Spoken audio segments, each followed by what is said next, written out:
What if your relentless obsession with healing is the exact thing keeping you sick? What if trying to let go of your pain is the highest form of psychological violence you can commit against yourself? Think about it. You are lying there, staring at the ceiling at 3 a.m. The room is dead quiet, but your mind is an absolute war zone.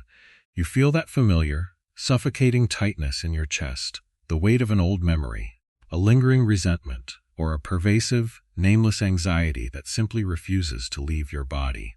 And what do? You do what every modern self-help book, every internet guru, and every well-meaning friend has told you to do. You try to let it go. You try to breathe through it. You meditate. You journal. You attempt to forcefully engineer a state of peace, and it fails. Every single time, it fails. Look at your own life. You have spent years trying to evict certain feelings from your mind. You have tried to burn away your grief, medicate your anxiety, and reframe your anger into something socially acceptable. You have consumed hours of content on how to detach, how to move on, how to become a person of pure light. Yet, here you are, still fighting the exact same ghosts. Still waking up with the exact same knot in your stomach. Why? Because the very act of trying to let go is an act of war. We have completely misunderstood what psychological liberation actually means. We have turned healing into a sterile corporate project, a ruthless checklist of spiritual accomplishments. We treat our emotional wounds like malignant tumors that must be surgically removed so we can quickly return to being productive, smiling, untroubled members of society. We view our sadness as a glitch in the software, but the human psyche does not work like a machine. It works like a vast, untamed ecosystem. And in a natural ecosystem, absolutely nothing is wasted. Nothing is garbage.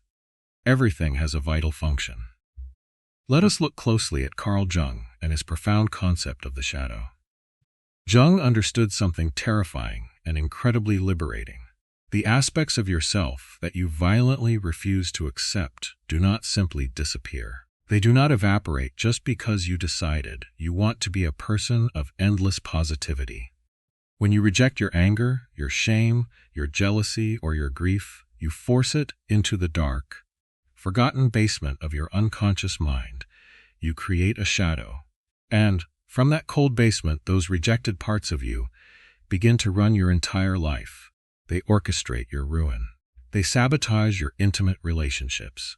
They manifest as sudden, unexplainable bursts of rage over minor inconveniences. They turn into chronic fatigue, severe panic attacks, and a deep, gnawing emptiness that follows you to every party and every vacation. The harder you try to let go of your darkness, the stronger and more feral it becomes. You are essentially telling a wounded, crying child inside of you to shut up and get out of the house because their tears are ruining your spiritual aesthetic. It is cruel. It is a subtle, socially praised form of severe self-abuse. This is the lie of forced empathy. We try to forgive people who destroyed us before we have even allowed ourselves to feel the raw, unfiltered fury of being wronged. We force ourselves to feel understanding for those who crossed our boundaries because we are terrified of our own hatred. But hatred, anger, and bitterness are deeply natural, protective human responses to violation. When you bypass the anger to force a fake, premature forgiveness, you are abandoning yourself. You are betraying your own soul just to maintain a persona, a cheap plastic mask of enlightenment. Notice how exhausting it is to wear that mask. Notice the sheer physical toll it takes to pretend you are floating above things that still make your blood boil. You walk around with a tight jaw. Your breathing is shallow. Your shoulders are permanently tense. You look like a saint on the outside, but inside you are slowly suffocating. So, what happens when common human reactions fail? What happens when the breathing exercises stop working and the positive affirmations taste like ash in your mouth? We turn to the ancient wisdom of the East, but not the watered-down, commercialized version of Eastern philosophy sold in modern yoga studios. We turn to the raw, unyielding truth of Taoism and Zen Buddhism. In Taoism, there is a core principle called Wu Wei. It is often lazily translated as doing nothing or passivity, but Wu Wei is much more dangerous than that. It is the art of non-forcing. It is the profound, terrifying courage to stop fighting the current of reality. Imagine a man caught in a roaring, freezing river. The water is violent, the rapids are merciless, and he is being pulled toward the unknown. The immediate instinct of the human ego is to fight, to swim furiously against the current, to desperately claw at the slippery rocks, tearing his fingernails, exhausting every muscle in his body. He believes that if he just fights hard enough, if he just resists with enough willpower, he will regain control. But the river is infinitely stronger than he is. His frantic resistance is the exact mechanism that will drown him. Wu Wei is the exact moment the man stops thrashing. He takes a deep breath, relaxes his heavy limbs, and lets the terrifying current take him. He stops trying to control the water. He becomes one with the water. And ironically, beautifully, by surrendering to the overwhelming force of the river, his head stays above the surface. He conserves his energy, he survives. Your mind is that river, your obsessive thoughts, your 3 a.m. panic, your deep-seated sorrow. These are the powerful currents. When you try to let go, you are violently swimming against the flow. You are trying to control an emotional ecosystem that is vastly more ancient and powerful than your fragile, conscious ego. Stop trying to let go. Stop trying to heal. What if, instead of trying to release your agonizing pain, you did the exact opposite? What if you invited it to sit down? This is the brilliant paradox of Zen. The only way out is straight through. Not over, not under, not around through. If you have a feeling of immense anxiety, do not attempt to breathe it away. Do not visualize a white light. Sink into the blackness of it. Let your hands shake. Let your heart pound against your ribs like a trapped bird. Give the anxiety your absolute, undivided permission to exist in your body. Say to it, loud and clear, "You are welcome here. Destroy me if you must. But I will not fight you for one more second." Do you know what happens when you do this? The terror begins to dissolve. It sounds impossible. But think about the mechanics of fear. Fear requires active resistance to survive. Anxiety is a parasite that feeds entirely on your desperate attempts to escape it. When you drop the resistance, you instantly starve the parasite. Think of the ancient Taoist metaphor of the uncarved block, the concept of pu. The uncarved block represents our original, fundamental nature before society began aggressively chipping away at us with its rules, its moral judgments, and its toxic definitions of health. Society tells you that you are a flawed, ugly piece of marble, and you must endlessly chisel away your neuroses, your fears, and your sadness to reveal the hidden masterpiece inside. You spend your entire life hitting yourself with a heavy hammer, wondering why you are in so much pain. But you are not a block of marble meant to be chipped away. You are the uncarved block. Your deep sadness belongs to you. Your intense rage is part of your sacred, internal architecture. Your absolute inability to let go of the past is simply a sign that something inside you desperately needs to be held, not discarded. We are so completely terrified of our own depths. We want to live permanently on the surface, where the water is perfectly clear, the sun is shining, and everything makes logical sense.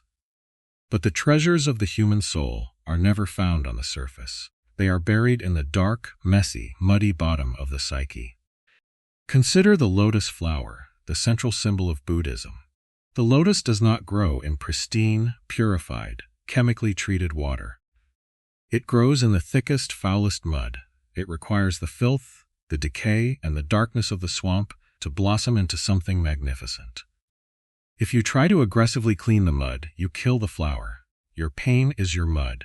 Your trauma, your irrational jealousy, your devastating insecurities, your profound sense of failure. They are the rich, dark soil from which your true, individuated self must grow. By obsessively trying to heal yourself, you are scrubbing away the very earth you need to bloom. You are sanitizing your soul until there is absolutely nothing, left but a shallow, empty shell. Let us look at a highly specific human experience to ground this. Think about a terrible breakup, a complete shattering of a relationship you thought would last forever. For months, maybe years, you wake up with that heavy, hollow ache in your stomach. The colors of the world look muted. Your friends tell you to move on. They tell you time heals all wounds. You delete the photos from your phone.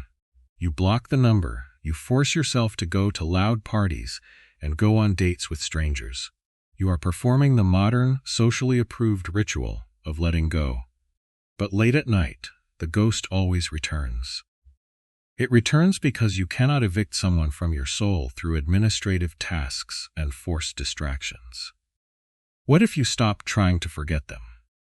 What if you locked your door, sat alone in a dark room, and fully allowed yourself to feel the devastating, crushing permanence of the loss? What if you let the intense grief shatter you completely into a million pieces? Carl Jung said that there is no coming to consciousness without pain. People will do absolutely anything, no matter how absurd, to avoid facing their own souls. They will practice rigorous yoga for 5 hours a day, read an endless stack of self-improvement books, and parrot empty spiritual platitudes, all to avoid the simple, quiet, terrifying agony of sitting alone with their own broken hearts. The ego desperately wants to be healed so it can feel superior. It wants to add enlightened and emotionally intelligent to its social resume. It wants to conquer emotional pain the exact same way a ruthless billionaire conquers a financial market. But your soul has zero interest in self-improvement. The soul is not a startup company waiting to be optimized. The soul wants depth. It wants to experience the absolute full spectrum of human existence. The soul wants to weep just as much as it wants to laugh. It finds profound beauty in the melancholy, infinite wisdom in the despair, and immense, terrifying power in the shadows. When you finally stop trying to fix yourself, a strange and miraculous psychological shift occurs. You experience the true, unfiltered meaning of inner peace. Understand this clearly right now. True peace is not the absence of storms. It is not a flat line of emotion. It is the absolute, unshakable willingness to stand naked in the pouring rain without holding up a pathetic umbrella of toxic positivity. It is the quiet, deep-seated confidence that you can contain all of your wildly conflicting experiences, the brilliant light and the suffocating dark, without fracturing. You must become a vast, endless container. A container so impossibly large that it can hold your severe pettiness, your undeniable brilliance, your paralyzing terror, and your boundless love, all at the exact same time. You do not need to let go of your anger. You need to pull up a chair and listen to it. What physical boundary was crossed? What vital, unprotected part of you is your anger desperately trying to defend? When you actually listen to the anger without judging it, it transforms. It drops the disguise and transforms into fierce assertiveness. It transforms into impenetrable self-respect. You do not need to let go of your agonizing grief. You need to build a permanent, beautiful shrine for it inside your mind. Grief is just pure love that has suddenly lost its destination. It is a profound, necessary honoring of something that mattered deeply to your existence. When you stop fighting the grief, it softens. It transforms into deep, resonant empathy for the immense suffering of the entire world. You do not need to let go of your darkest shadow. You need to invite it to dinner. Ask it what it wants. Usually, the ugliest, most terrifying, most vicious parts of ourselves are just abandoned children looking for a safe home. This is the true path of individuation. It is not about becoming a perfect, spotless, ascended being. It is about becoming whole. And wholeness strictly requires you to lovingly integrate the exact things you have been desperately trying to throw into the trash. Stop apologizing for your rough edges. Stop treating your beautiful, chaotic mind like a hostile environment that needs to be constantly pacified and medicated. The war against yourself is over. It is only continuing right now, because you stubbornly refuse to lay down your weapons. Drop the relentless, exhausting pursuit of healing. Drop the desperate, suffocating need to be completely okay.